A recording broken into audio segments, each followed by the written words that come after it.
Good Morning Business, French Tech.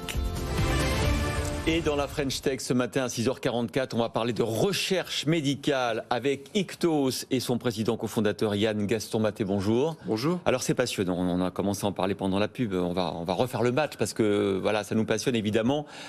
Avec l'intelligence artificielle, je sais qu'on en met un peu à toutes les sauces aujourd'hui, mais vous pour le cas c'est vrai, vous aidez à concevoir de nouvelles molécules. C'est-à-dire que c'est l'ordinateur, l'IA, qui va tester des combinaisons de molécules pour en faire des médicaments.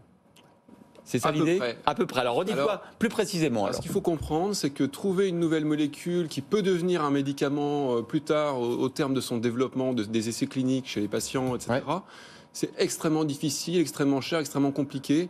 Ça échoue très souvent. Ouais. C'est un petit peu comme... Ça coûte 100 millions d'euros en moyenne. 100 millions d'euros, 5 ans de recherche et beaucoup de projets qui finissent à la poubelle. Ouais. Pourquoi ? Parce que c'est un petit peu comme essayer de trouver l'aiguille dans la botte de foin. Ou encore le mouton à 5 pattes. Ouais. Parce qu'en fait, une molécule qui a les qualités pour devenir un candidat médicament, il faut qu'elle soit à la fois très active sur sa cible biologique, mais il faut également qu'elle soit sélective, parce qu'on ne veut pas créer des effets indésirables, des toxicités, des effets qu'on ne veut pas avoir chez le patient. Il faut aussi que le médicament qui se prend par la bouche, c'est un comprimé, il soit soluble, il puisse ensuite être absorbé dans la paroi intestinale. Ensuite, il faut qu'il passe le foie, qui est là, comme une sorte de gigantesque usine d'épuration pour tout casser. Ouais. Et il faut qu'il arrive à l'organe cible. Et il ne faut pas qu'il y ait de problèmes de toxicité non désirés. Et donc, être capable de concilier toutes ces qualités dans une seule molécule, c'est très, très difficile. Et les chimistes médicinaux, dont c'est le métier, qu'est-ce qu'ils font ? Ils ont des données, ils imaginent de nouvelles molécules en fonction des données qu'ils ont. Ils vont les faire synthétiser et tester, ces nouvelles molécules, et puis ils vont générer de nouvelles données, et puis ça va recommencer, et ils vont itérer comme ça en essayant de trouver la meilleure molécule possible. Et on imagine à quel point c'est long, artisanal, difficile et plein d'échecs. Et l'objectif de l'intelligence artificielle qu'on développe chez Ictos, c'est d'utiliser les données disponibles avec la puissance de l'ordinateur pour concevoir plus rapidement, plus efficacement des molécules qui ont plus de chances de répondre au cahier des charges. Du coup, comment ça marche ? Vous lui donnez à l'intelligence artificielle un cahier des charges et après, elle recherche.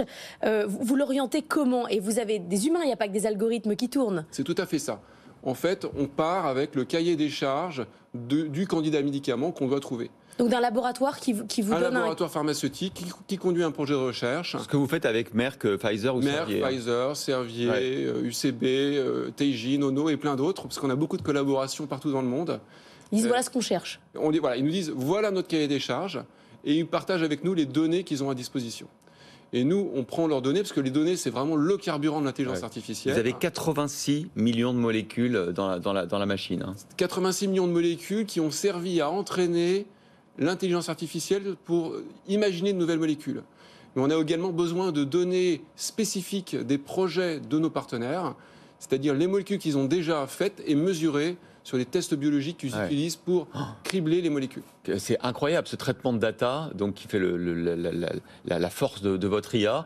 Là, vous annoncez ce matin une levée de fonds, plus de 15 millions d'euros avec des nouveaux investisseurs. Donc ça, c'est bien. 15 millions, est-ce que c'est ce que vous recherchiez initialement ou est-ce que c'était plus dur compte tenu du contexte ? Est-ce que vous avez dû baisser vos prétentions en termes de valorisation ? Je vous pose des questions franchement. Alors, le montant du tour correspond exactement à ce qu'on cherchait pour développer notre projet, qui consiste d'une part à continuer de développer la technologie et principalement à développer une plateforme de synthèse automatisée de molécules pilotée par intelligence artificielle, avec l'idée que c'est pas suffisant d'avoir l'IA pour trouver plus rapidement de nouvelles molécules, il faut aussi être capable de générer des données plus vite et moins chères, c'est-à-dire d'accélérer la synthèse des molécules et d'en réduire le coût. Car on a observé au cours de notre expérience que c'est vraiment le gros frein à l'accélération et à l'amélioration du processus, c'est le coût et la vitesse de la synthèse des molécules qui sont trop lentes. Quand vous dites plateforme de synthèse, c'est un laboratoire avec des robots, c'est un vrai laboratoire. Un vrai laboratoire avec des vrais chimistes. Donc on n'est plus uniquement une molécule qui est dans l'in silico, dans le domaine de l'informatique. On est également maintenant dans la vie réelle, entre guillemets.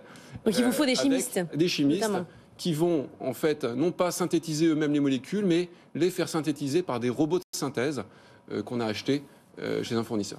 Et vous avez déjà, je crois, dans vos effectifs, 55 salariés. 55 salariés. Et vous avez donc signé une 50aine de partenariats avec les principaux laboratoires pharmaceutiques et académiques de la planète. Bravo Yann Gaston-Maté, président et cofondateur de Ictos. Et merci d'avoir été sur le plateau de Good Morning Business.